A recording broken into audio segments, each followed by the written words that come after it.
American Timelines is a member of the Queen City Podcast Network. Find out more at queencitypodcastnetwork.com. So now I'm obsessed with time. Come on, tell me about the time. Had it all in my hand tonight. Had the time of my life. When the words all come down like blues on Tuesdays come down. Throw it all away. Throw it all away. Welcome to a special episode of American Timelines. This is a deep dive episode where we're going to cover something from 1943, and this one is going to be a biography episode. We're going to talk about Dewey Beard, a Native American whose land was once again stolen from him in World War II, and we're going to talk about what I think is the inspiration for Captain America in 1943, Audie Murphy. And I have a special guest with us today. Joining us, just me and him. We're going to go deep dive on these two guys. Please welcome Hunter Brame, pilot extraordinaire, beer aficionado, and ticketing salesman. Hunter Brame. Welcome, Hunter. That's me. I don't know about aficionado for pilot. I do fly planes, but I'm not like... You're a pilot, right? You can Yeah. safely take a plane into the air and back down. Mhm. What about a helicopter? Can you fly a helicopter? No helicopters. Helicopters scare the shit out of me. Yeah, I'm scared of shit Yeah. out of them too. I mean, they scare the shit out of me Yeah. too ever since Kobe. Even when I see one in a movie, I'm like, oh, that copter's going down. But yeah, so what's the highest altitude you've ever flown? I think 9,000, and that was just kind of like just cruising. It wasn't like I wasn't doing anything crazy up there or anything. Did you do any barrel rolls or anything? Have you ever done those? No barrels. And it's also kind of different because the reason I was up that high was I was flying over the mountains. So like height over the ground Eesh. was not as much, you know? Flew over mountains? Yeah.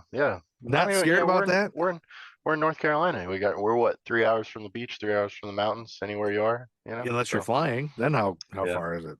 Well, about 45 minutes either way. 45 minutes. Any close We're calls smack dab in in the planes? Any close the calls? middle.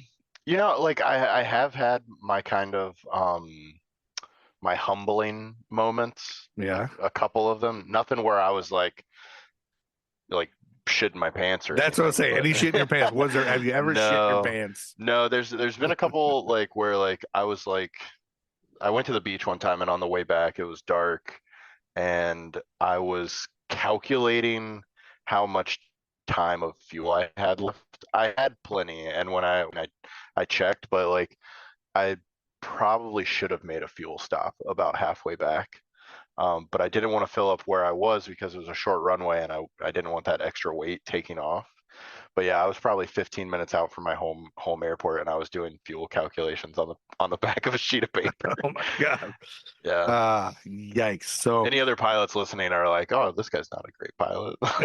well, and now, so that's shitting your pants in a plane. You had never quite done that, but have you ever shit your pants not on a plane as an adult? No. I mean, I feel like every like grown adult man has had that sick moment, you know, where you're Yeah. like, "Oh man, like haven't done that since I was a kid," but you know, it happens to the best of us. Let's make this a safe space for people that You don't want to share for that. people that have shit their pants. Yeah, I do. That's a separate podcast I'm gonna do later. Like Yeah. everyone has shit Everyone their pants. poops. Yeah, everyone The poops. podcast. So that's a podcast. Yeah.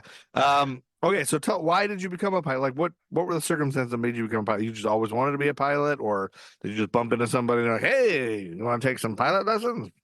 Or like, Yeah, what's so that? like when I was younger, that was like the dream, was like become a pilot. And Mhm. I had this math teacher in middle school that had us do this project where we like picked a career and then like laid all the steps out to get there. What college are you going to go to? How are you going to pay for it? Pretty weird for a math class, but she was a great teacher. I loved it.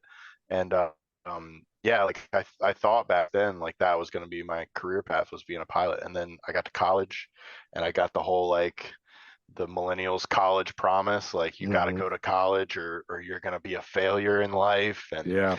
um I had been working in restaurants at the time just to like make some spending cash in high school.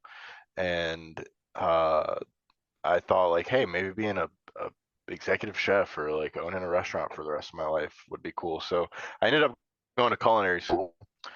Terrible idea. If you know anyone that's thinking about going to culinary school, Don't no, do it. absolutely not. It's Don't do it. absolutely the worst decision you can make. Oh my gosh. I remembered like my school guidance counselor showed me this website where you like typed in any career and it would tell you like what the average salary was. And I remember she brought up executive chef and it was like 150 grand. And I remember being Mm. like, oh, that's great. And like now being in the industry and like Yeah. past that, like who the hell is making 150 grand as a chef? Yeah. Um, Yeah. so No yeah, idea. once I got about halfway through college, I realized that beverage was the industry if I actually wanted to make money. Mhm. So started working in breweries. Did that pretty much all the way up until the pandemic hit, and then I had a lot of free time, and I had Uncle Joe bucks to spend, Mhm. Mhm. and the one of the a girl I was dating at the one of the girls I was dating at the time, a girl One I of was the dating at the many, time, many women you were dating at the time. was like, you should go for that. You should go get your pilot's license. I was like, nah, that's crazy. I can't do it. And I took what they call a discovery flight, and it was amazing. I loved every second of it, and I've been training in that Okay. ever since, and I've got 170 hours now. So Wow. So just since the pandemic, yeah, you learned just since then, and now you fly we say planes. just since then, like it was like I mean, it's been 4 years. I know. I feel It's like hard we're to still in the. believe. I'm still in the pandemic, my Yeah, friend. Like I'm still no, recovering. for I'm for sure. still trying not to leave my house. Trying not to wear anything other than sweat shorts and a t-shirt. I'm still full pandemic mode. I'm like hanging on to that pandemic. It's still, but what are you talking about? It's pandemic. I can't go anywhere. Yeah. No. So yeah, you're right. I mean, it just seems so recent to me. Times changes as you get older. Anyway, well, thanks for being here. But you're also a self-proclaimed World War II buff, which Hmm. I found out when you and I were talking about American timelines, and then we've got to World War. We've got the thing I didn't think about once we got to, when we started this podcast. I never thought about what's going to happen when we get to the 40s, and it's everything in the news is Yeah, World War II everything. based, and then you got to make a decision: are you a World War II podcast or are you just a pop culture history podcast? You can't go through the 40s and not have a million things about World War II. So it's like if you tell this story in World War II, how are you not going to say this, this, and this about the Yeah, Nazis and the, Italy and Mussolini and every, like you got to get into everything. yeah, And so it's either some or not. So I've decided this way. Well, each year I'll just pick out a few things that are like, oh my god, I want to know more about this story. And just prefacing this all with there's tons and tons of awful, awful shit that we're not going to talk about and go deep in. But it's like I'm preparing for 1943 right now, and as I'm going through the news from the year, every other day is like how many Jews were exterminated from cities, like just yeah. ungodly amounts of, The and numbers is wild. it's just it's That's one of insane. my favorite parts about World War stats is like, and it's a terrible thing to think about, but the Yeah, numbers, we've never reached that kind of a thing before as a species, like yeah, and hopefully since, killing and that many hopefully people, never again. and like Well, the yeah, mechanization and machine of war, it's insane to think about. it almost just feels wrong to talk about Yep. because you can't iterate enough how serious and awful it is. Because when you're looking through a Wikipedia page of just 1943, every other line is, oh, you know, this day George Harrison was born. This day, 170,000 Jews were exterminated from this city, like liquidated, like they're not even people. Like it's Yep. just written. It's not even written with. So it's almost like unbelievable, and you can say it, you can talk about it, and not. But if you don't pay attention to it, like my daughter watched some Holocaust movie, and she was just a mess.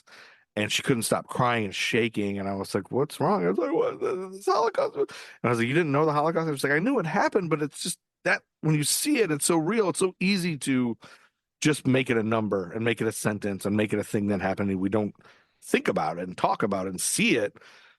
And as humans, I think it's hard to cope and hard to, you can't make yourself go there. So I think part of that is like I can't even do justice with the awfulness that it was and why it had to happen and what happened. So let's talk about things that I've never heard of, or I didn't know about this, or let's just say, no, this is a Well, thing. and So definitely, I feel like as a species, we've really like we grow on turning points, and mhm, it's these insane things that happen that really force us to reflect back and see what we've done as a species and mhm, how we're doing, and that's where we really start to see major changes. You know, we mhm, make small changes as a society all the time, but you really see in these extreme circumstances how quickly humanity can look back and say, hey, we need to change this, or we need to be doing things in a different way. And right.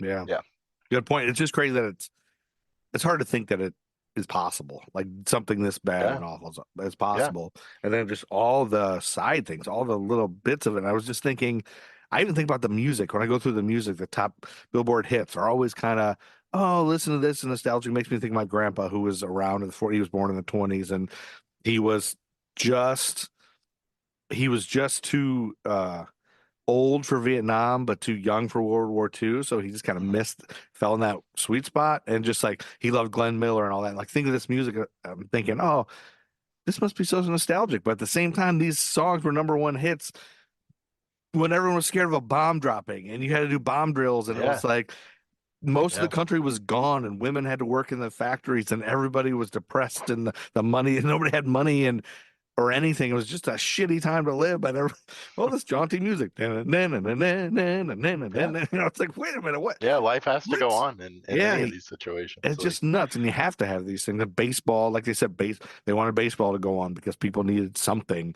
And just to think about that time is crazy to even, we're so far removed from it, but there's still people alive, you know, that live this time. So what we're going to talk about, so what I decided, what I said to Hunter before we started recording, and jumped on here is that I want to treat these little deep dives as just information sharing. You tell me what you learn about uh, Audie Murphy, and I'll tell you what I learned about Dewey Beard. And then if we bring up things throughout history that, oh, I've heard of that, but what is that? What happened? What's your understanding? And you'll probably have a better understanding for a lot of this since you're a World War II buff. I've never been a World War II guy at all. I've never really been a history guy until I did this podcast, but now I'm getting into it. And so as I'm reading along, I wanted to find out about stuff, so I'm just kind of looking it up on Wikipedia, like the great podcast Wiki Hole that's out now by Darcy Carden, which I love. So just kind of like let's talk about it. Not to be super flippant, but just like it's important to remember these things that happen. And I think Dewey Beard, what I'm going to get into, is a Native American who you know, you can't talk enough about how Native Americans have been treated so shittily in this country, and he's a great example of one. Hey, we grab a beer out of that fridge for me. My son just got home from, and I'm running low on this beer, and if I know that the pink one in the door, little slurp. No, not for you, dude. Thanks, fella. My son almost stole my little slurp. This is a little slurp by Noda Brewing, local. start him young. Yeah, start him young. Oh yeah, he's already had plenty of bullshit that he's stolen from me. Anyway, I'll cut that out. So without further ado, I'll let's let you go first and tell me Okay, about Audie Murphy. sure. I hadn't heard of. Had you heard about Audie Murphy before we did this? Before I I signed this to you? I don't think I can't say that. Yeah, so like I knew who Audie Murphy was. Yeah, But like as I read through stuff, there were things that like sounded familiar. I just never put sure. a name to it. And I But love looking back, I mean, biographies. That's it's my kind whole of thing. like Yeah, he, he was the hero of World War II, and like that World kind War of II thing. biggest hero, right? Like I mean, basically, he's uh, Captain America from what I read. Like yeah, he's this guy's Captain America. 100%. Yeah, we 33 talked about it. military awards. Yeah. Went on to act in 40 movies. And Oh then wait, he's an actor. He became an actor. yeah, I don't think I yeah, knew that. yeah. He like, I mean, famous actor. Oh shit. Boy, I'm Um, stupid. So he was born in Hunt County, Texas, Okay. June 20th, 1925. Um, we'll later find out that his birth certificate was falsified to 1924. Which is like if you look at different things online, something I was finding, I was trying to like match dates up, and everything seemed to kind of be off a year on certain things, and then Mm-hmm. I finally like realized it's because, oh, these people are using um his original birth date. His um original falsified one. no, like they were using like his real birth date, Oh, okay, and then right. some of them were using the falsified one, but anyway, like, Sure. yeah, everything was normally like off or on by a year. But regardless, he um falsified it to fight in World War II. He was too young, Yeah, right? just like Captain America, right? And Yeah. well, I guess Captain America's original thing was that he was underweight, right? Yeah, Or he was he too was too tiny small. and he was Yeah, not healthy enough and all that yeah, stuff. And exactly. weakly. So this Audie, I guess originally he was also turned down for being underweight. Before they caught him for age, they were like, "Nah, you're not big enough, kid." Yeah, you're I just a think when little he guy. because he basically he applied for everything. He like tried to get in the Marines, paratroopers, Mhm. Army, and just got like turned down left and right. And then finally, his sister helped him falsify his birth certificate. Went to the courthouse and like submitted a new. I don't know how that works. I know you could like later on go to the courthouse and be like, actually, this is my birth certificate. That old one you got, throw that away.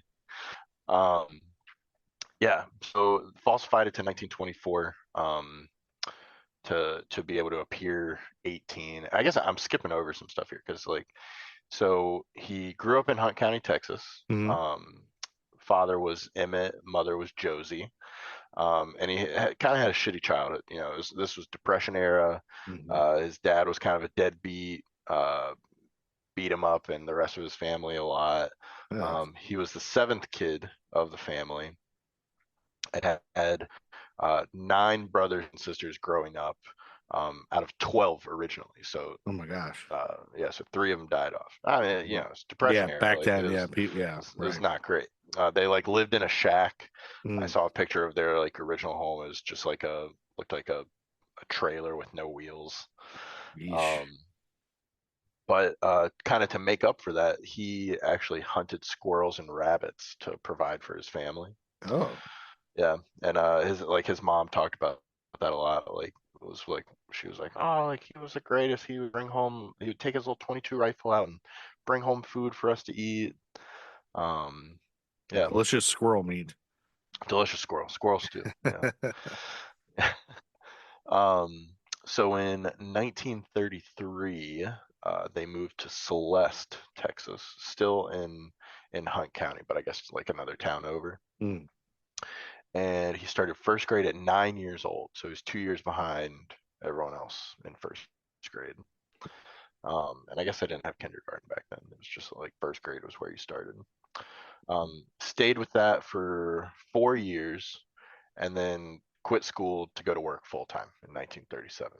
Wow. He would pick up any job he could, whether it was picking, like it was a big agricultural era, so they were doing picking a lot of cotton, corn, basically whatever was in season. Hmm.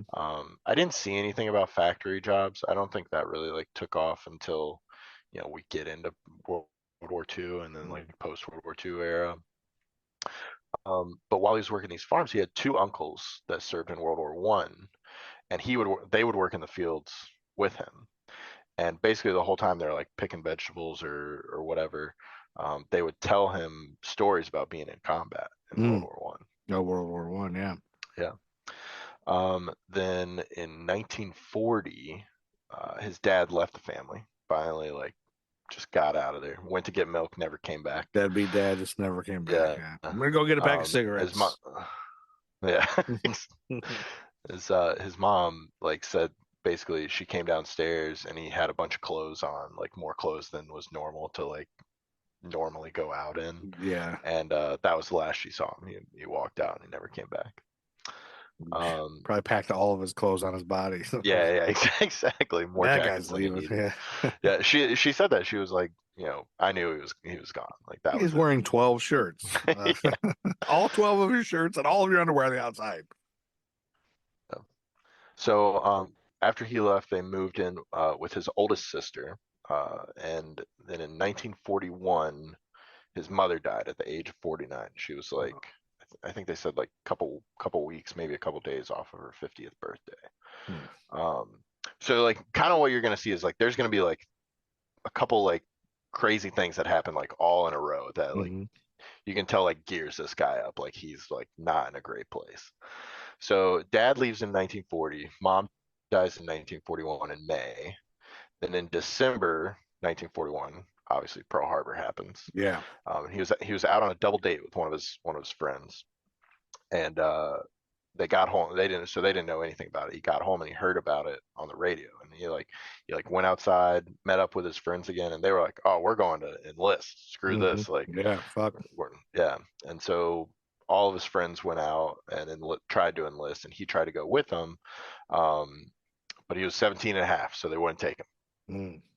And they said like he had a real baby face problem. Like this kid was not going to get away with anything. So yeah, like I said earlier, his after a couple months, his friends are all packing up and leaving, and he's kind of just pissed off at home. No dad, mom just died. Really, probably just not the best person to be around. Well, then all his friends are gone. Yeah, all his List, friends yeah. leave. Yeah, so his sister said, "Hey, like, let's go make some changes on that birth certificate." Yeah. So falsified his birth certificate and is able to join in July. So only, I guess, like what, 9 months after Pearl Harbor. So his friends have Yeah. probably been gone for a while. They've been They gone. enlisted. Yeah. They Yeah. were out. And then goes through basic training in 1942, and then February 8th gets sent to North Africa. So the North African campaign of the Second World War was from 1940 until May 1943.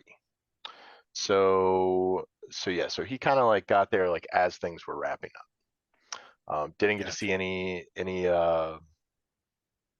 combat during that time. The Battle of Gerba that he missed. That was 1940. Sorry, shut up. Keep going. No, so this was mainly just like it was all desert combat. So lots of like basically just desert. like tanks out in the sand, shooting Yeesh. each other from a distance. Like Yeah, and if you're this hero guy and you're enlisting to go get those fucking Nazis, yeah, and they send you to Africa in the desert, yeah, does it and feel like the you're? battle's already over, and he's Yeah, he like, well, what misses am that. I? Yeah. So does he feel like? Is he like, I'm getting ripped off here? I think so. Like so he like, and you'll hear later he kind of talks about how did he put it? He said it took the vinegar out of him Oh, okay. after like Get as some he was getting vinegar. ready to go into Sicily. Yeah, like it's that sort of anger that he had pent up, mad about his dad, mad about his mom dying. He did a bunch of training in Africa. Basically, like they got him over there, and they're like, "Well, we got you here. Like, let's make sure you guys are ready for the next battle." And from Africa, we moved up into Italy. And the first part of the Italian campaign was the landings in Sicily. So like if you know, Italy's like the boot, right? Yep. Well, kind of like off the edge of the toe of the boot, Mm-hmm. I think. Let me bring a map up. There's an island called Sicily. My that's where Sophia's from Sicily, right? Back in Sicily, from Golden Girls. Oh yeah. And my wife is actually part Sicilian, so I think that's where her family probably comes from. I've never been to Europe. It's wild. Like I have so much interest, but I've never been. Yeah. So there's like the toe of the boot, and then there's like a little, like it's kicking something. Yeah, it's like it's kicking something. It's kicking Sicily. So they they fought through Algeria, took Libya, and then from there had an amphibious landing campaign into Sicily, and that's where he got his first action. Okay. So during that landing, I guess he didn't get a lot of fighting, but kind of after, like near the end of the battle, towards the end of it, there were two Italian officers, I guess, like ran out and jumped on a couple of horses and started riding off. And I was watching this documentary about him, and they really like glorified it. Thinking about it, I was like, that probably didn't happen like that. He was probably just popping shots off at him. But they said he knelt down. They're running away.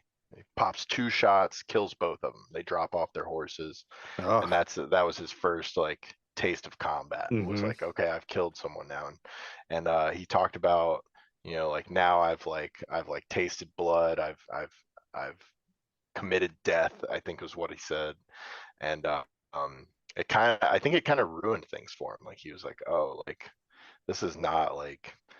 I was angry, but was I angry at these people? Like, yeah, like they're not the did one. this make things better? Yeah.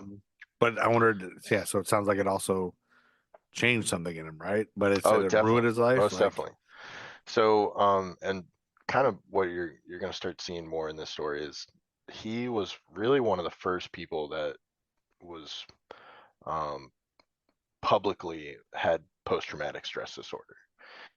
And he talks a lot. He never really comes out and says like, hey, like I was sick with this, because we didn't really start to understand that until years later. Yeah, you didn't talk about therapy or go to therapy or anything. Yeah, exactly. They just held it all in, and we're just just angry people for a long time, upset people. But that's really like when you get quotes from him, that's really all he talks about is like the way killing affected him. And really, yeah, it's almost kind of like you seen American Sniper.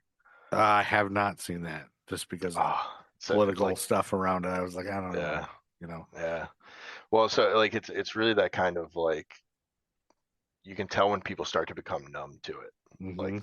Like they're good at it, and the only way they can be good at it is by just not thinking about it. And I like reading about him, I could kind of tell. I was like, yeah, this guy he was good at killing. And he became a detached, cold. Yeah, and kind of like a lot of his friends talked about like how good he was at hunting as a kid. And he kind of like just transferred that set of skills. Like he was looking at these Germans and these Nazis as the same as like rabbits and squirrels in Texas. I'm sure. Yeah, you probably have to. How else could you do it? How could you kill people? Yeah. Yeah. Oh, it's nuts. Yeah. So, so after the Sicilian campaign, he talked a lot about like feeling that indifference. His friends around him said that like he started to act different, kind of would like move away from people, didn't hang out as much. And that was when he made the comment about losing the vinegar in his fight. He didn't feel like as excited to be there anymore. But listen, as we go on, like you're gonna be like, this guy's good. Yeah, he is good at what he does. So that was mostly in July, moving through the summer months, and then in September 1943, he has kind of his first like award-winning's not the right word, but like valorant act that gets him some sort of an accolade or award. Sure, yeah. He's with a scouting party of 3. He was always in scouting parties.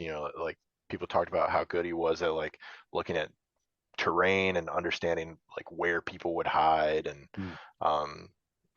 so he was with a party of 3 people, and they get ambushed by German soldiers. One of them's like instantly killed by machine gun fire, and then Murphy and the other guy retaliate, and they killed 5 Germans with grenades and machine guns. And I believe he got, was that his first Bronze Star? Let me look. He has this website. This is the weirdest looking website I've seen in a long time. I remember in one of my technology classes, we had to like practice making a website. This looks like something someone made. I had what they called a GeoCities page, which is probably what. Oh, no, I kind of remember. Have you heard of GeoCities? Like, I've heard of GeoCities. That was the 90s. No, I don't remember what this. It was always just like a big part picture. of Microsoft Office. A big picture yeah. and some It'd be hyperlinks just under like it. a Are you picture looking with a at it? I sent hyperlink. you the link. Yeah, I'm looking at it right now. Yeah. This looks like an old GeoCities page. Yeah, Yeah. it would be just like this: a big picture, some text, and that's it. And then a link, And a few and you click hyperlinks to under it. yeah. Yeah, it feels like someone made this back then, and then they were like, well, this is how it is. We're gonna You can keep almost hear the updating music it. that would start Yeah, automatically yeah, on the like, page. and there's like a little down. like a Java player at the bottom of the page. Java for sure. Yeah, that's what it looks like. That's hilarious. Yeah, this is audiemurphy.com. AudieMurphy.com. Yeah, Yeah, and you can donate. donate. And yeah, I don't know where that goes. Oh, the Audie Murphy Research Foundation. Yeah, it seems above board, but it's like, it's like clip art of tanks on the bottom. Yeah, this is bad. Yeah, this looks like what my website did. Yeah, back in the day. Rough. Okay, no. So he didn't get an accolade for that, but after that he was promoted to sergeant. So they were kind of like, okay, like this guy's good at his job. We should put him in charge of some people. He also they repelled another attack with 7 German soldiers, which when I was reading these numbers, I was like, man, these are like small skirmishes. Yeah, You can imagine it's just like 3 or 4 guys walking through the woods, and then like 3 or 4 other guys come across you, and you're like, all right, we're fighting. And yeah, so I guess they did pretty good. In the one with 7 soldiers, they killed 3 and took 4 prisoners. Okay. And that's kind of he's like boots on the ground type of thing. He's not flying in boots a on plane. the ground, He's just not, like sniping. He's just boots on the ground, hand to hand, grenades, gun. Yeah. Yeah. And you'll kind of see through most of these battles. They normally kill half of them and the others surrender. They're like, okay, we don't we'll be prisoners. That's fine. Yeah, that's one thing I could never. I'd be surrendering right away. I'll give instantly. I'm a coward. So he was promoted to sergeant in December 1943, and then shortly after, like no time passes, and it doesn't talk about any battles or anything between then. He's promoted to staff sergeant, which I don't know a lot about military rankings, but I imagine those are pretty much one and the same. Just you're maybe. All I know is Sergeant Slaughter. Yeah, like whatever. You're in charge of people. But then he got malaria. So that's one thing I know about World War II is we did not figure out disease in between World War I and World War II. Like it was just people were dirty all the time. We weren't changing our socks. We were just catching stuff. And so I think they said he had a temperature of 105 degrees. Eesh. And he was like, nah, I'm fine. I'm going to keep fighting. And then whoever was in charge of him was like, no, I'm ordering you, go to the hospital. Like we need fever, you good. Dude. Yeah. Yeah. And so his friends and his company go on to participate in the Battle of Anzio, which was the next amphibious landing out of Sicily, getting onto the mainland of Italy. Okay. And that's all leading up to the liberation of Rome, which was that was the big okay, we've taken Italy, we're in Europe now. Yeah, that's sort of a turning point. Yeah, he's in the hospital for 4 months with malaria. He's messed up. Then he goes to Anzio, meets back up with his company, and back then, malaria wasn't a joke. That was bad. People died from that, right? Yeah. A lot. I mean, people died from everything back then. It did not take much. You could not change socks, get an infection in your toes, and then the next week they're taking your legs off. Yeah, malaria mortality peaked 4 months after entering the endemic area. About one death a day from malaria. I'm just looking what was the death rate? 50 to 60 billion throughout history have died of malaria. Yeah. How many people died of malaria during World War II? During World War I, there were, oh gosh, I guess there was only 7 deaths, but there was 68,373 sick days because of malaria, 4,746 new cases. Yeah. And then 90 deaths during the Korean War. I guess there weren't. By World War II, they had a handle on it. Yeah. But, no, I think we had the ability to treat it by that point, but you're still catching it and getting knocked out by it all the time. We're not clean. We're unclean. Okay. Yeah. Well, mostly, most of the time you get malaria through mosquitoes. Eesh, yeah. Yeah. It's like a blood infection. So, I'm not a big fan. Not a big fan of malaria. no, not a big fan of mosquitoes in general. As Yeah, I don't someone like from the mosquitoes. South, Yeah, yeah. no sir to mosquitoes. Hey, Hunter, let me just interrupt for a second because the wait is over. DraftKings Sportsbook, an official sports betting partner of NASCAR, is now live in North Carolina. And now you can legally bet on all your favorite sports anytime, anywhere, right here in North Carolina with DraftKings. Did you know that, Hunter? For a limited time, new customers who sign up with promo code QCPN and bet $5 will receive $200 instantly in bonus bets. DraftKings has the best features, including same-game parlays, player props, and more, with fast and easy payouts right at your fingertips. Brah. I'm looking right now. I'm thinking about betting on the Grizzlies and Cavaliers coming up at 7:10 p.m. I can bet the over. I can bet against the spread, the money line. You can just pick straight up who you think's going to win. I bet on NCAA women's tournament a lot. I was really into that stuff. So, yeah, I don't know what you should bet. I'm not going to pretend to tell you that I know, but it's fun. So download the DraftKings Sportsbook app now using code QCPN and bet $5 to get $200 instantly in bonus bets only on DraftKings Sportsbook with code QCPN. The crown is yours. Gambling problem? Call 877-718-5543 or visit morethanagame.nc.gov. 21 plus, North Carolina only. Bonus bets expire 168 hours after issuance. Deposit and eligibility restrictions apply. Terms at DraftKings.com/sportsbook/NC. NASCAR is not a sponsor of this promotion and used under license.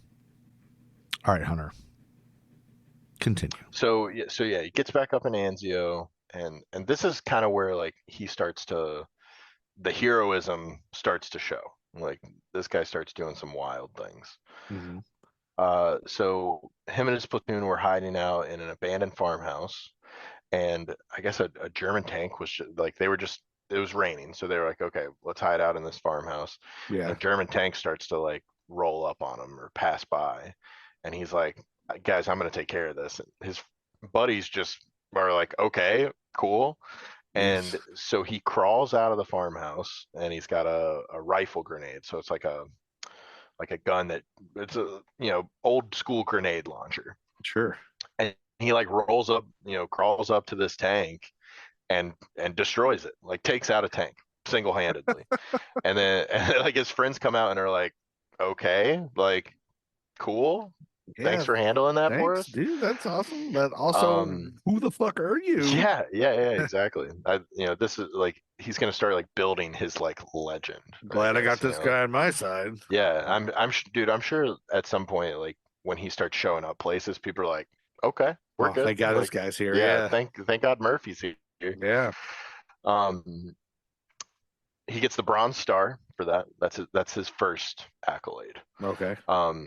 And then guess what?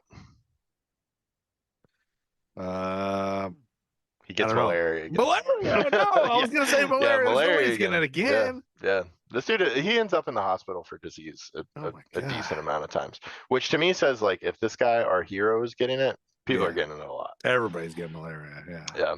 But this guy's probably exceptionally dirty because he didn't give a fuck. He's just out there to blow up tanks on his own. Yeah. I guess in May they gave him the combat infantryman badge. Okay. Just kind of like for his whole company B of the 15th Infantry. Okay. I'll get the infantry. And I was going to ask you this. Isn't there a song about Company B? Boogie Woogie Bugle Boy, Company B. That's it. Okay. Yeah, good. Yep. Which was featured in the Captain America movie. Yeah, he's in the army now. Is that Yeah, and I grew up hearing that my grandfather loved that song. I sing that all the time. I had no idea what the fuck that was. But here we go, Company B. Yeah. So his whole company gets the combat infantryman badge, and then he also gets the bronze oak leaf cluster for his Bronze Star, which I guess is like, you already have a Bronze Star. We're going to upgrade that. You get a Oh. bronze leaf underneath of it. Oh, wow. Yep. More fancy. Yep. Then August rolls around. They go to southern France. He's with his company, and they're attacked by Germans in a vineyard. And after fighting, two of the Germans call surrender. They come out, they I guess they hold their hands up or whatever. And his best friend is like, okay, cool, we accept your surrender, stands up to go like take the prisoners, and they faked it. So they killed his best friend. Oh no, so this is Bucky Barnes. Yeah. And so then Murphy kind of like sees red. His friends are like, no, like we need to like take cover. And he's like, nah, screw that. Nope, you killed my best friend. Goes in alone, Oh, kills 6, wounds 2, and takes 11 prisoners by oh himself. my Jesus! One man running One up man a hill. in a rage. You don't fuck my best friend. Yeah. Oh boy. Yeah. And so I think he probably just like thought he was gonna die, right? Yeah, probably was just like, you killed fuck my it. friend, take me too. Yeah, I'm whatever. gonna die too. But he didn't. Instead, he took all his prisoners. Yeah. Wow. Yeah. Solo, single-handedly. Yeah, this is Captain America for sure. I think so. When did Captain America first come out? Had to have been after World War II, right? Well, I thought it happened during the 40s because it was like all propaganda shit. Yeah, first appearance was December 20th, 1940. Okay. So maybe he was inspired by Captain America, but yeah, but it could have been later on. They like changed. Yeah, I'm sure they stole stories. Those first appearances. Yeah, throughout the 80s and stuff, I'm sure they stole ideas. They used his Audie Murphy as probably stuff, but yeah. So then, in September 1944, he gets hit in the back of the heel with a mortar shell blast, and I don't really know how Purple Hearts work, but this did not seem. I don't know. You're like, I know I've never been to war, so I can't talk crap. Yeah, but it didn't seem to hurt him at all. He continued on, but he gets the Purple Heart for being wounded in combat. Not forgetting malaria though. That was, that's just part of the job. He gets the Purple Heart, then he gets a Silver Star for killing 4 Germans and wounding 3 at a German machine gun position at the Lamette Quarry. And then 3 days later, Murphy crawled by himself alone towards the Germans at another position. And this is, they show this in the movie. So later on, he's going to write a book, and then they'll turn that into a movie. Okay. He stars in it. He stars in the movie about himself. Yeah, for sure. That's right. He said he's an actor. I didn't know he was an actor. Yeah. But so he has a radio on him, and as he's crawling towards these positions and instructing his guys behind him, making calls on the radio, telling them what to do. And when they take the hill, and they killed 15 Germans and wounded 35. So then he got another Bronze Oak Leaf cluster, this time for his now Silver Star. It's not the Bronze Star anymore. Now he's got the Silver Star. So I'm wondering about as you're earning these medals and accolades, you're in the middle of combat. You're still fighting. You're not putting these on your uniform, right? Like, this is just. I don't think so. I think dress uniforms, or I think your sergeant just. Tells you hey, you've won this, you up for this, and then later you'll get the physical hardware probably. No idea. Yeah, I don't think there's a mail system just delivering medals. Here's your throughout star. the war. Keep it in your pocket. Yeah, I have no idea. Yeah. And then so also during that battle, he got a battlefield commission, which is kind of where hey, you did a really good job. We're going to give you another promotion. So they promoted him to a platoon leader. Okay. Then a couple months later, October, they're en route to I'm gonna butcher this French name. Bruveliers. Yeah, that sounded right. That sounds pretty good. On October 26th, they were ambushed by a German sniper group. Murphy captured 2 of them, and then was shot in the hip by a sniper. See, this was like, I'm like, this is where you should have got the Purple Heart. Like, you got shot at this point. Yeah, you got shot. Yeah. It still took 2 and snipers. then return fire, and then this, like, I don't know, like, again, like maybe a little bit of embellishing, but return fire and shot the sniper between the eyes. Like, that's like part of the story. Yeah. Gets sent to the hospital again. This man spends a lot of time in the hospital, and they remove gangrene from the wound in his hip. So like basically like take a solid chunk of his hip out.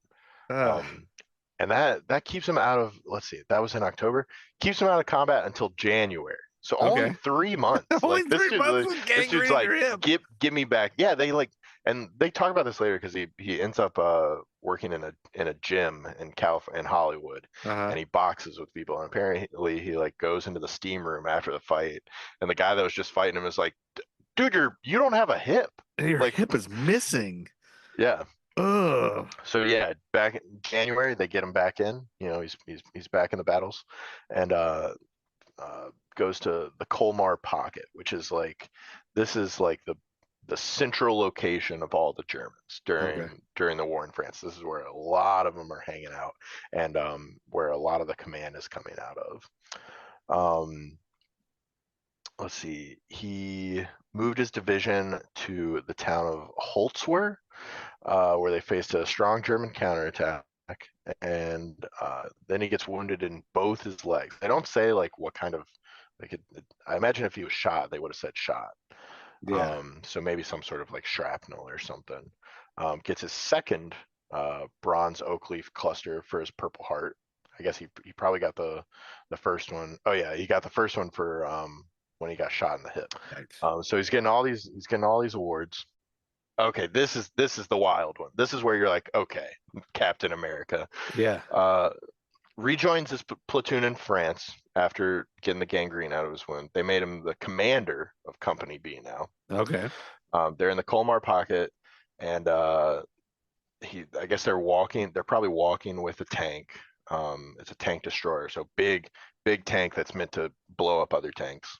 So they're walking with this tank, and the Germans hit it with some sort of, I'm guessing, an anti-tank rifle.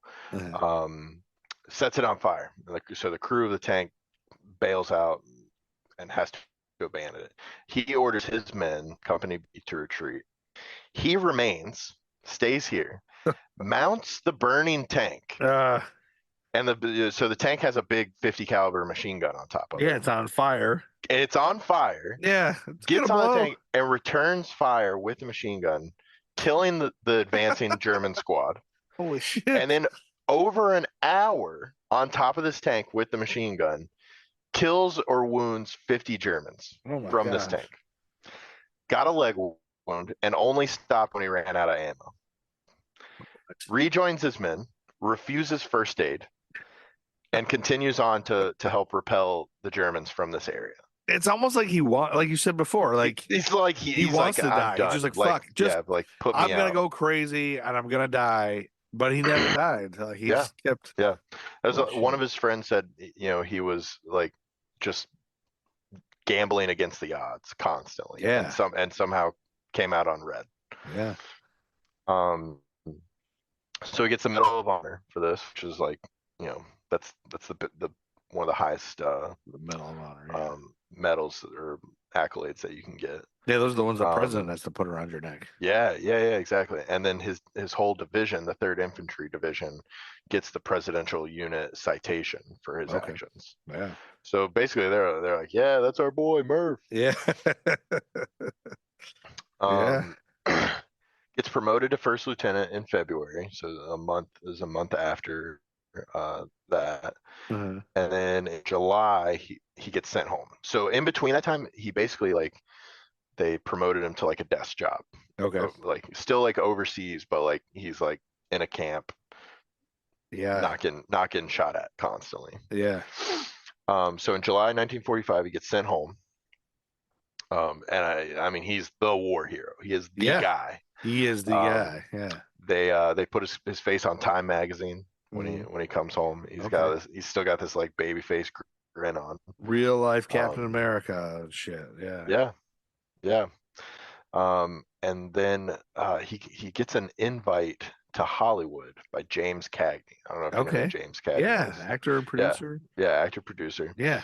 And he basically just says like, hey, you can come live in my guest house. Yeah. Do it. And I think he was quoted saying like, I wanted him to do whatever he wanted to do. And he said he would like go out and garden in his backyard. Really? Like he was just living in James Yeah. Cagney's guest house. Hell Um, yeah.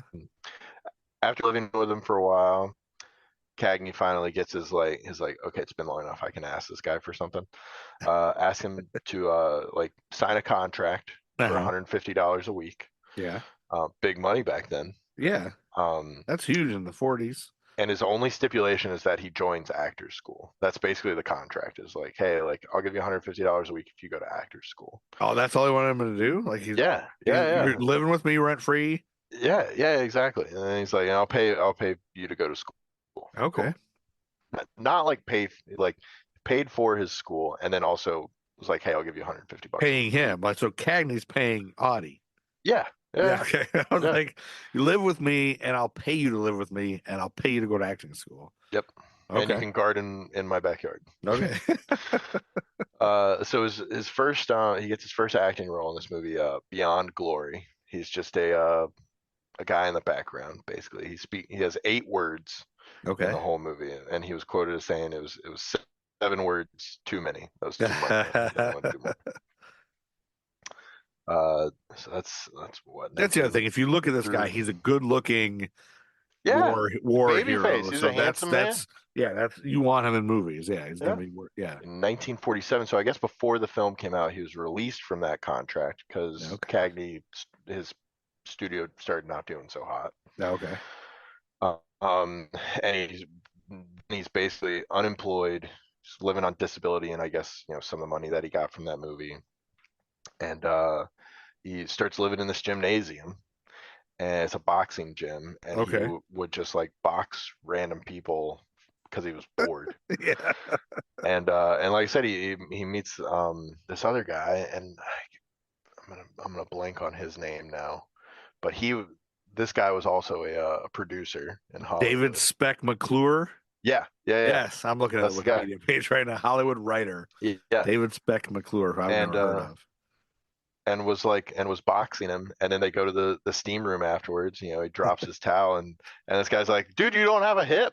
Like what's who are you? And then he goes, I guess he asked the owner of the gym, and the gym's like, oh, that's Audie Murphy. And he's like, what? Like the You're war the hero, hero? Audie Yeah. Murphy, Yeah. and you're living in this gym? Yeah. Okay, what? And so he's like, okay, we gotta change this. So he brings him on to another acting gig. Okay. He gets a girlfriend, Wanda Hendricks. Okay. And then through Spec, he gets his first small role. Okay. Not like an extra or anything. He's actually Sure. got lines and stuff Okay. now. In the movie Bad Boy, 1949. Okay. Not to be confused with Will Smith and I Martin. knew you were gonna say Martin Lawrence, Bad Yeah. Boys. Yeah. And then from that he kind of gets recognized, I think, by MGM. Okay. To play the lead role in The Kid from Texas, which is perfect. Apparently he's got this super thick Texas accent that he Okay. can't drop. Okay. The acting that's classes perfect. couldn't get rid of it. Yeah. So use it. So use Yeah, that. Yeah. exactly. That movie comes out in 1950. But before that, January 8th, 1949, he gets married to Wanda. To Wanda Hendricks. Yeah. And she was an actress. Yeah. She's Mhm. very beautiful. He's struggling with PTSD still. Okay. Wanda talks about him like waking up in the middle of the night screaming his dead friends' names. And, Oh hell yeah! Can you imagine just- trying to sleep after Yeah. being through everything he's been through? Yeah. Well, we're gonna get into that in a second. He's Okay. gonna find some ways to sleep Okay. that Oh are boy. not so good. Probably not the best ways. I'm sure. Yeah. He hooks up with a ghostwriter Okay. to publish To Hell and Back. That's his biography. Okay. That's published in 1949. And then in 1951 he gets divorced. They didn't really talk much about why the divorce, but they did. She mentions his PTSD a lot, so I'm guessing that probably had something to do with it. Yeah. 4 days later, divorce is finalized. Yeah. 4 days later, marries Pamela Archer. Oh. So I'm also thinking like, there was some stuff going on before. Like you didn't just like meet this girl and marry her 4 days later. Infidelity, probably. Yeah. His biggest film comes up next, The Red of Courage in 1951. It's a Civil War film. It was his highest rated on IMDb, a 7.1. So Okay. not bad at all, but pretty good. Have you seen that movie? Have not seen it. I've heard of it. I'd heard of it before, but I'd never seen it. I'm not a huge Civil War buff. I don't You're not a follow it. Civil War buff. No. Okay. No. I think being from the South, that has like some stipulations. Yeah, I'm sure. Yeah, you guys lost. People are like, oh, you're a Civil War buff from the South, huh? Yeah. What kind of flags are you waving in your flag? Right. Yeah, you got the battle flag, you asshole. Yeah. So. Yeah. Yeah. Okay. So then he kind of falls into westerns, is where he like tends to like find his calling. So he does a bunch of Western films. Yeah, Southern accent. Yeah, that makes sense. Stars as Jesse James, I think in 2 different films. I know his last film, he was Jesse James, but I think he was also Jesse James in another one that I'm not seeing. Anyways, starts making good money. Purchases a horse ranch. Starts raising quarter horses for racing. And he also buys an airplane. Oh. I couldn't find what kind of airplane it was. I was interested in that. We're going to get into more stuff about an airplane later, but it's not his airplane. Oh, okay. And then he starts struggling with gambling. Apparently, over the course of his gambling problems, he loses around $3 million. Oh shit! That's never seemed to be in trouble. Okay. But definitely was losing money he didn't need to lose. Yeah. I imagine he's betting on horses too, if he's raising horses for horse racing. Yeah, his wife talks a lot about PTSD problems and his kind of like sudden quick outbursts to anger. Doesn't really say anything about their like home life, but I can't imagine that was the greatest. Yeah. May 1970, he's charged with battery and assault with intent to murder. Oh shit! In a dispute with a dog trainer. A shot was fired at the dog trainer, but he denied it and was cleared of the charges. I'm guessing the judge was like, Captain America, come on, don't do this again. You can't shoot dog trainers. Can't shoot dog trainers. Come on. You're Captain America. Be good. And then he starts taking Placidil, which is, I had the medical name is, I'm gonna butcher this, ethchlorvinol. You called it Placidil? Placidil is the I guess that like can't be good for you. Yeah. So it's a hypnotic, which I hadn't heard of. Developed by Pfizer in the 1950s. Whoa. And yeah, it was available in. It was basically like a gel capsule used for insomnia or inability to sleep. Yeah, you had trouble sleeping. This is probably the first doctors are like seeing like, hey, like these post-war people are having trouble and they can't sleep. Let's medicate them. Yep. Yeah. So, but fun facts. So Elvis Presley apparently was a big fan of Placidil as well. Yeah. As well as Steven Tyler of Aerosmith. Well, that dude, he broke a bunch of bones and stuff falling in that pit, Yeah. And then also apparently, and I didn't know this person beforehand, but Supreme Court Justice William Rehnquist. William Rehnquist. Yeah. You know your Supreme Court justices. I said William, and you're like, oh, that. Everyone knows William Rehnquist. Come on, bro. He had to be hospitalized for detox of Placido. Really? I Yeah. didn't know William Marquis was on Placido. Yeah. I've never even heard of Placido, but shit, Yeah. it's no joke. Yeah. Where can I get some? Just I kidding. don't- Just is kidding. it still around? That's That's not the a funny question. joke. Let's see. Yeah, who knows? Can you get Placido? Yeah. I don't think so. It doesn't mention like people using it after kind of the 70s. So Yeah. It seems like it's a sleeping pill, basically. Yeah, street name. Yeesh. yeah. Jelly bellies, they called them on the street. Yikes. So so he's being treated for what we now know as PTSD, but later on, or at that point in time, they were just like, "Oh, you're having trouble sleeping." Yeah. He gears up for this film called A Time for Dying, which is ironic, Yeah. to say the least, because this is the last film he's gonna make. Because this is when he's dying. Didn't know it at the time, but the director, Bud Bodeker,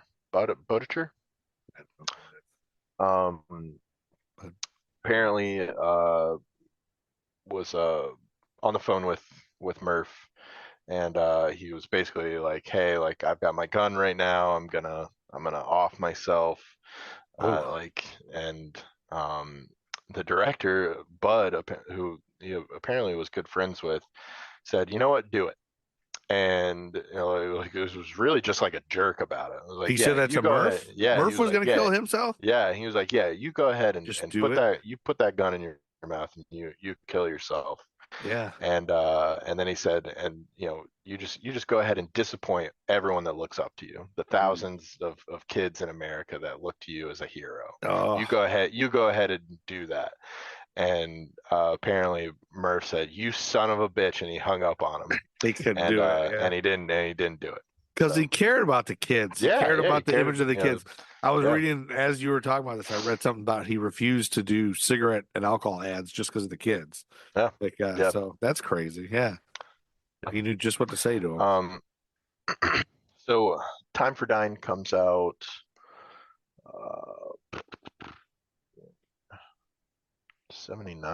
69. And then in 1971, and that's his last film, right? That's his last film, and he not that he like planned for that to be his last film, but it's the last one he's done in a while. Okay. And then May 28th, 1971, he gets in a small plane, by today's standards, an Aero Commander 680. It's a twin engine high wing plane, with supercharged propeller engines on either wing. And it's flying for a company, Colorado Aviation. They're going from Atlanta to Martinsville, Virginia. Okay. Oh, sorry. And he was flying with a couple businessmen that were interested in investing with him in prefab houses. Okay. So they're going to Martinsville, Virginia, into the Blue Ridge Airport, which I've never been to, but I've always wanted to because it's apparently like up on like the side of a mountain, and it's really cool looking. Would you want to land there, or are you scared to land there? Yeah, no, I would want to land there. You would want to? Cool to me. Yeah, for sure. You're crazy. Yeah. You're No, crazy. I've landed on scarier airports. There's a barbecue place at an airport northeast of Charlotte that the runway is like, I mean, it looks like a driveway. What? It's that small. When you so and there's trees on either side. Quick aside, as a guy who flies planes, like, is it like a huge relief every time you land? Like, are you like, yes? I always afterwards notice that like I stopped breathing, like, and I'll exhale as you're trying to land it. Yeah. Yeah. Well, it's not that I'm like, like not breathing at all. Like, it's just like, but you're kind of holding your breath. I'm kind of holding my breath, and I'm that focused on it. Ah, bad. And then after like kind of the wheels touch down, I press on the brakes. Then I'm like, and that's when I'm like, oh man, I was holding my breath there. Like, well, it's such a precise thing. Like, I mean, every time I've landed in a passenger plane, I'm like, you can just tell the concentration it must take to slow down just Yeah. enough time and to Yeah. time it perfectly. Mhm. To I can't even imagine the Yeah. patience you must have to be able to do that. You're basically you're stalling the plane right above the ground. Right. You're stalling it Yeah. out right at the right time, hmm and then you have to time how close. I can't even imagine how Yeah. you do it. Like how and the runway. It's fun. And You're like gonna come flying with me sometime, Joe. hell no, hell no, Yeah. man. Yeah, you are. Hell We'll go no. get barbecue. Well, I took I like barbecue. I took skydiving lessons. I was gonna Oh, skydive see, and no, I screw that. panicked. So yeah, Oh, so you bailed out? You didn't do it? I didn't end up doing it. You So didn't bail out. so we spent the whole day learning how to do it, and I was Yeah. like, in my head, I was like, I'm gonna be the fucking guy whose chute doesn't open. I'm gonna fuck it up. I'm gonna die. Yeah. And but the day we did it, When you're was tandem, right? You're attached to a guy, yeah, the right? first time somebody goes with you, they don't go with you, but you don't Yeah. get to you don't get to like choose when to do your shoot. It just goes. When Oh, it's like a line, a static. yeah, it's just Yeah. it just pulls automatically. I was like, but yeah, some of them don't work, But the day you did it, it was like an 8-hour class, and then you go. And I never got like the fall right. Like I was like, they're that's good enough. I was like, good enough. Like help me learn how to do this. I'm gonna break my legs. And then it was like that day you go at the end of the class. Yeah. And we all were going to go. Like tuck and roll, right? It was That's too like windy. The tuck and roll. like It was too windy that day. I already had a bad back, bad knees. I was like, I'm going to break my knees or my back. But it was too windy to go. So they said, okay, you can come back and your lessons are good for a year and come back. And I was like, you just I'm never never did going it. back. Yeah, I shouldn't have So, taken that class. I understand, like people ask me that a lot. Like, so what happens like if something happens in the plane? Do you like bail out or like I'm like, no, like the plane's perfectly fine. Like even if the engine stops, you're just a heavy glider. That's it. You're not like I had someone ask me once, they said, if you got low enough to the ground and slow enough, could you jump out? And I was like, if I'm low enough and I'll just slow stay enough, in there. Yeah. I'm just gonna land the plane. Yeah. Like, well, Yeah. you get some really weird questions from Yeah, I people bet. once you can people fly can't planes. fathom that you can do that. Yeah. Okay. So he's in this plane. hmm So they're on their way to Virginia, and From Virginia, this, from Georgia. this pilot, I couldn't find the name, but he did not seem qualified at all. Ooh, really? So and I don't really like. So they said he had a private pilot license, I believe. Okay. Yeah, he had a private pilot license, but this seemed to be a commercial flight. It wasn't a scheduled flight, but like it's, I it didn't seem like it wasn't like it was their friend or anything. It was and I can see someone with a private pilot license having this powerful of a plane. Like I said, like according to multi-engine. Wikipedia, he's got 8,000 hours of flying time, but he held no instrument rating. What does that mean? Which that boggles my mind too. What does like, that mean? Explain that to the dumb guy. So instrument rating means you can fly under instrument flight rules. So basically like clouds, like things when you can't see visually outside the cockpit. So this guy didn't have that certification? Didn't have that. At 8,000 hours, I have an instrument rating and I have 160. Like what have you been doing for 8,000 hours? It boggles. Well, it was the mind. 40s.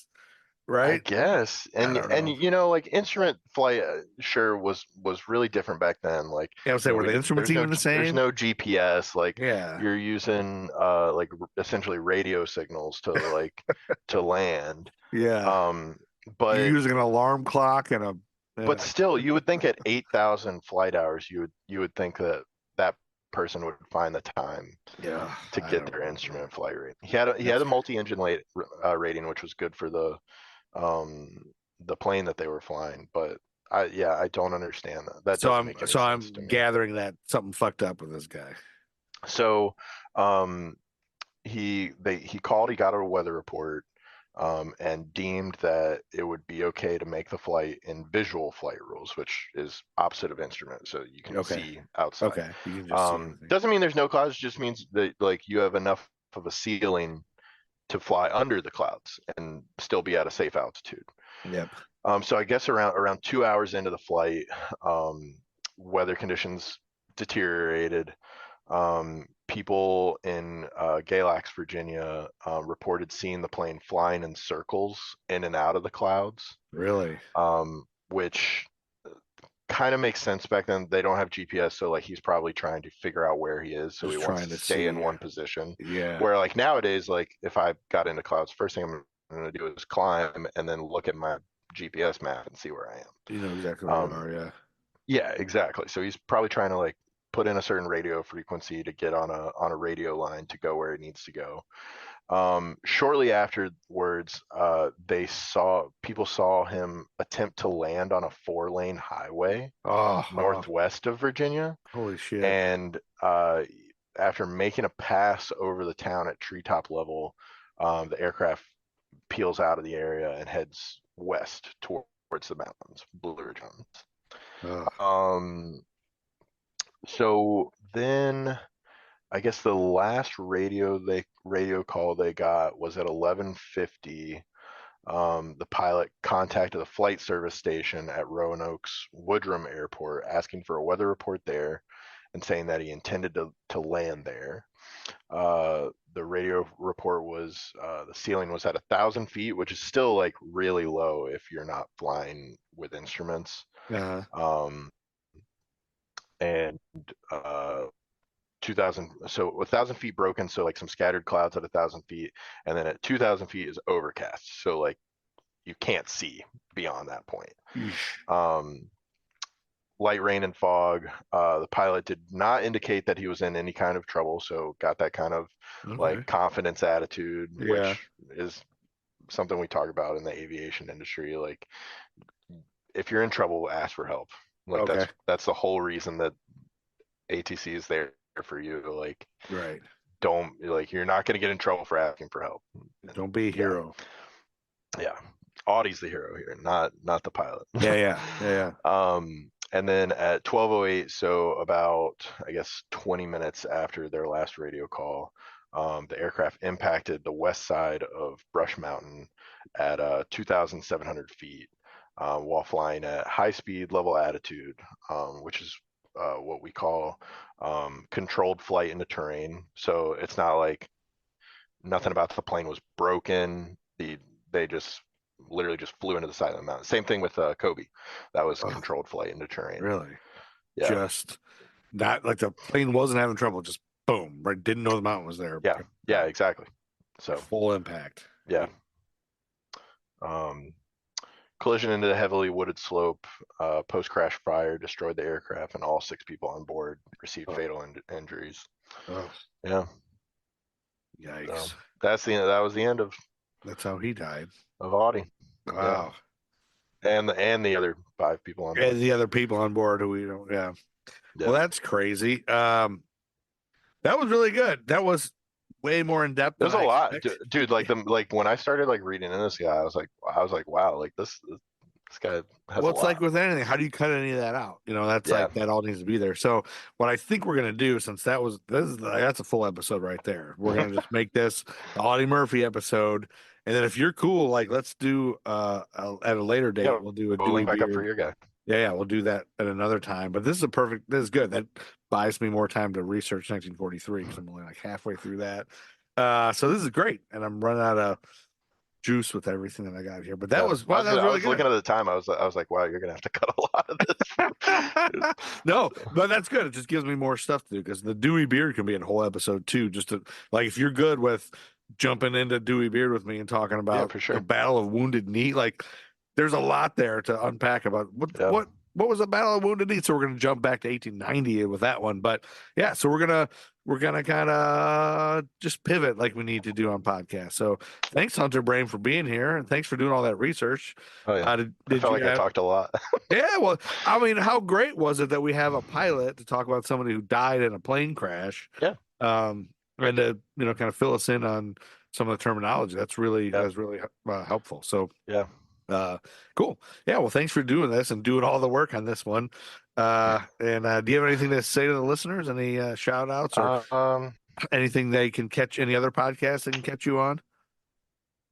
I don't know. I should name drop people people that we work with, right? That's You your could. thing. Just Yeah, like, if they'll listen, say hi to them. okay. Well, listen to Joe's other podcasts. You know, if Yeah, you Nerd if you're listening School. to this one, we got Nerd School's great. I mean, you guys are going to get into Star Wars soon, right? You're doing Yeah, we're gonna start that with Carrington. Yeah. How far? Where are you? I haven't listened in a minute. Where are you guys at on Marvel? So we are about to start. We're at the end of phase 3, and we're about to start phase 4. But right now we're Okay. doing our individual movies that we between phases we all pick a movie, and the next one that's going to come out on Nerd School is Art Star picked Professor Marsden and his Wonder Woman. Have you heard of that? No. It's on HBO Max, and just so you know, it's about the guy who created Wonder Woman. Also, kind okay. of in the 40s. Oh, I did hear about this. Yeah. Have you heard about this guy? He Yeah, was yeah. in a three what do you call it? A polygamous marriage, or where his Oh, yeah. he was a professor, and he and his wife met this student and invited her into the bedroom, and they were into A like unicorn, if you will. tying each other up and all this stuff. And that's why, so Wonder Woman, like that's why she's got the rope of truth. Oh, It's like wow. it's all about bondage and stuff like that. So it's really crazy. I don't know how good the movie was. There's a lot more about Interesting. bondage and sexual stuff than it was about Wonder Yeah. Woman. But some of that's, I don't know, in there and kind of a thing. So but yeah, that's what we're gonna talk about on Nerd School next. Yeah.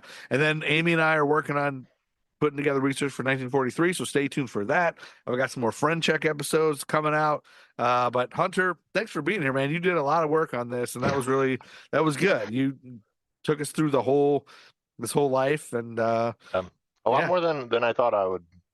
I thought this was going to be just about World War II, and Yeah. this guy had a lot of stuff going on. Well, there was a lot to talk about too. Yeah, we got to the 70s when he died, so I mean, it was interesting. I didn't know he was an actor, so I didn't know you'd have to talk about all that. So anyway, thanks for being here. Thanks for listening, Time Heads. You can follow Hunter on, I don't know, Instagram. Are you on Instagram? Yeah, Instagram. Yeah, Pilot Babu, BABBOO.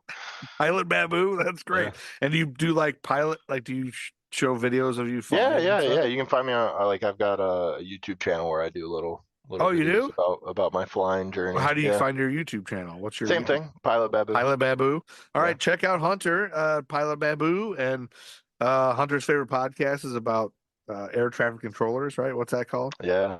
Opposed bases, my guys over at Greensboro, the mythical Triad Airspace. That's Check those awesome. guys out for sure. Yeah, check them out. Anyway, thanks for listening, everybody, and we'll be back. Rate, review, subscribe, send us money if you want.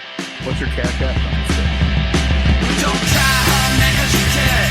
She take that laser beam and cut like that. Driving through your life like a fury.